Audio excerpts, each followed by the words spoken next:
done. And that is brilliant, guys. Give him a round of applause. Wonderful job. Very good. Now, Callum's also going to show you a little bit of what he is. Now, that might seem a little silly, as I've mentioned him a couple of times, but people still get him wrong.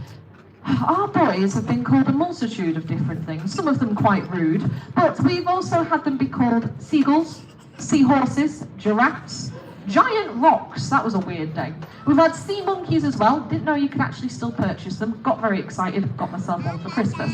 But what they do get called, and they get very sad about this, is they get called seals. Yeah, doesn't like it, makes him really upset. Now, what we do now is we make sure that you guys actually know the differences. So when you leave me and Vicky a wonderful review, and you say, Megan and Vicky are incredible, and they're so beautiful, and they're amazing, and so talented, that you actually saw the Sea Lion show and nothing else would be great. Now, we're going to start off with the first difference. A little tough to spot, but you're going to be looking at Callum's gorgeous little head. And if you have a little look, he has these super adorable little tufts at the side of his head. Now, there are his ears. Now, if you were looking at a seal, all you'd see is just holes in the side of their head. So, little tufts means he's a sea lion. Little holes means he's a seal. But we understand that's pretty tough to see. You'd need some binoculars for that. So instead we'll move on to the next one that's a little easier to spot, and it's actually how they move on land.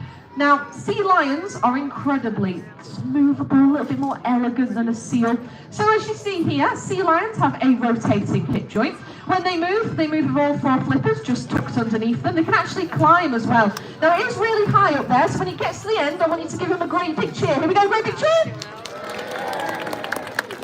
Oh, that was a bit half-hearted, wasn't it? Come on, guys, great big cheer! Woo! That's better. Wonderful job. Now, you'll see why they don't like being called seals, because we're going to show you a seal impression. Seals have a fixed hip joint, and when they move, it's like a slug or a caterpillar. It's not great. So you can see why they get a little bit upset by that. So, going on to our third and final difference is the size of their flippers. Now, we're going to compare your hand to the size of his flipper. So if you hold your hand out, nice in front of you like this, everyone join in, including you guys, you're not too fashionable. Come on, hand out, hand out. Come on, come on. And what you're going to do is you're going to just get your hand, and then you're just going to hit it in the face of the person next to you, just rub your hand in their face. They're not going to mind, it's all good, don't worry. Your hand is the same size as a seal's flipper, so not that big when you're comparing it to Callum's huge flippers. They're 3 times that size. When he's swimming around, he can actually swim up to 25 miles per hour in the water and propel himself up into the air at a height of 3 meters. He's going to go for that last one. Give him a cheer, guys. Wonderful, beautiful. Now, hopefully you guys have now learned that he is a seal.